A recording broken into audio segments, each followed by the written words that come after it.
Who do you know? No, really. Stop and think about the people you have connections with. Are any of them in poverty? Did you know that you can be a positive conduit of change simply by being someone's friend? While we tend to measure poverty only in terms of income, it's important to keep in mind that capital is not always monetary. Often, it's social. We are all part of a social network, but some social networks have incredibly positive effects, while others can cement adversity and poverty. Ultimately, with the poverty rate resting at a staggering 14% in America today, we all share a mutual responsibility to fight against the pillars of our society which perpetuate poverty. Because of the intrinsic value of social networks, an important step in this fight is bettering negative networks, which can be done at a macro-political level or even through simple, people-sized actions. So how did we get here?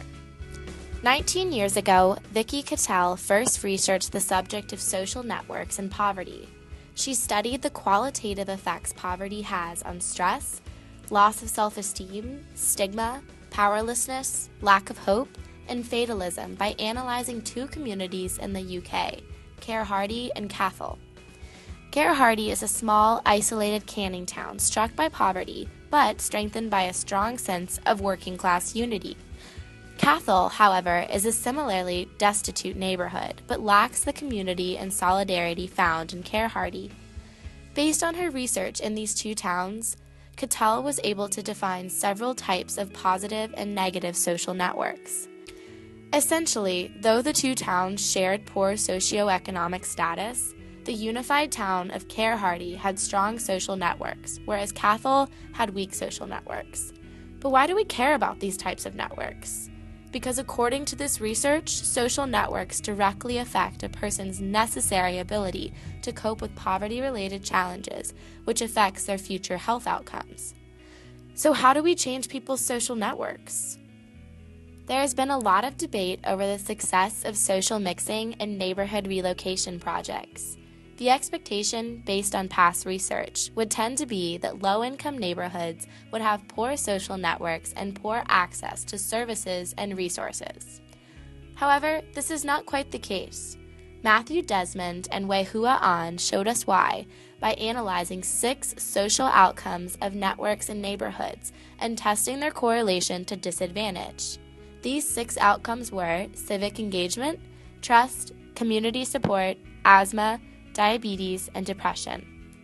What the results showed was that there is no strong correlation between neighborhood advantage and social network advantage, and therefore, neighborhood relocation projects might not actually affect social networks. Moreover, research on social networks and poverty by Eduardo Marques revealed that while shared spaces do cultivate connections, the strongest relationships are created not by shared spaces, but between people with very open lines of communication and those who share similar goals, behaviors, and ideas. So what are the implications of this research? First, let's think in terms of macro-scale political changes. It's not always where people live, it's how they interact.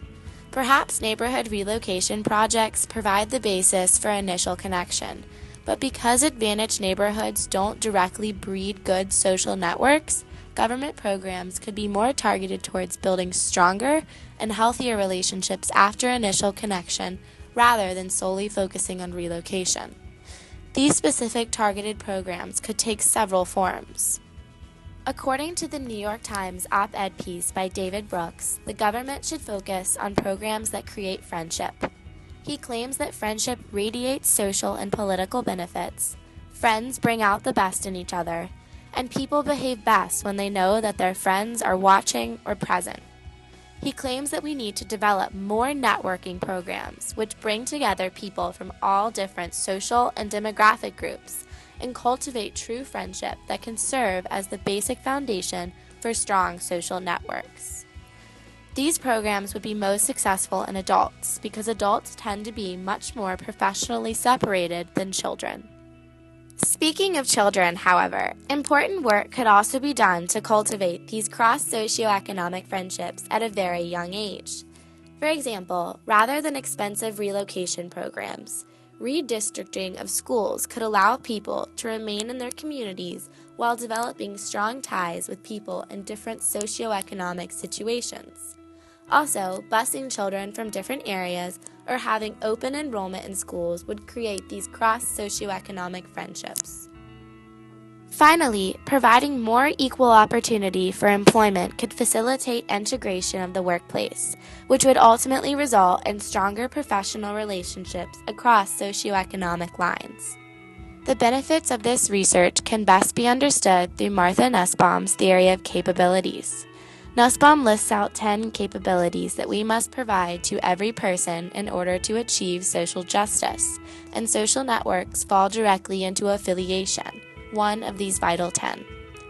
Strengthening social networks is providing people with the capability to seek support, access employment opportunities, and even work out of their socioeconomic situation. Social isolation, the result of negative social networks, is deprivation of this fruitful affiliation. Social isolation then must be combated by helping to not only put people in new and better social networks, but by raising awareness about the impact of social isolation on both physical and mental health.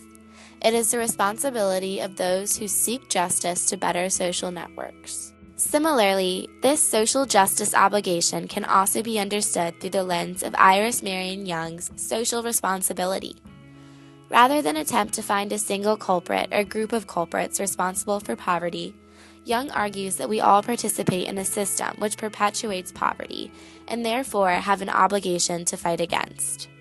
We all share this obligation to fight, but most of us have very little direct control over these macro-scale political changes.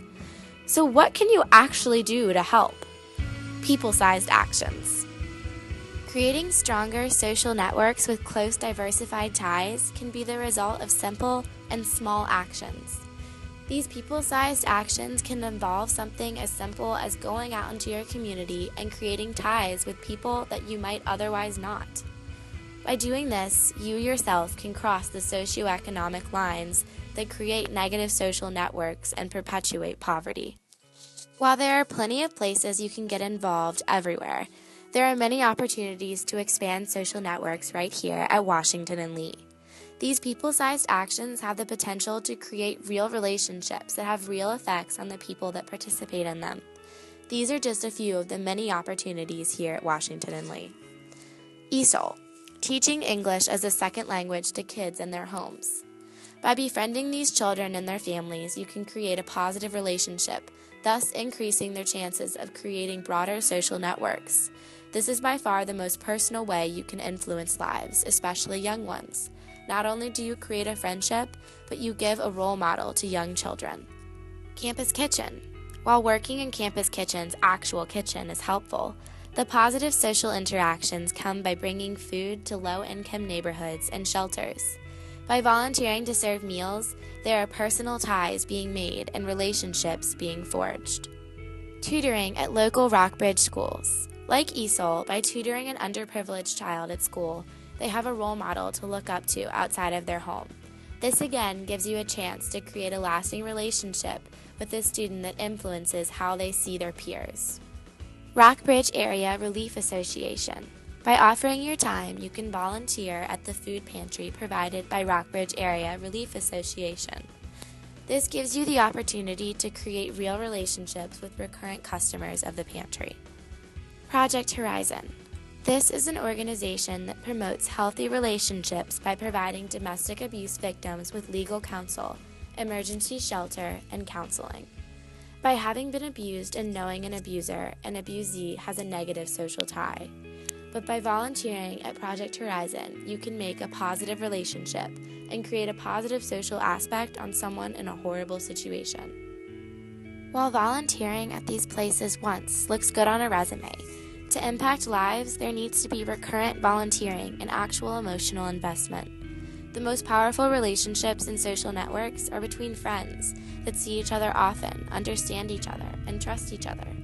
In order to establish this type of connection, there needs to be constant and deliberate contact.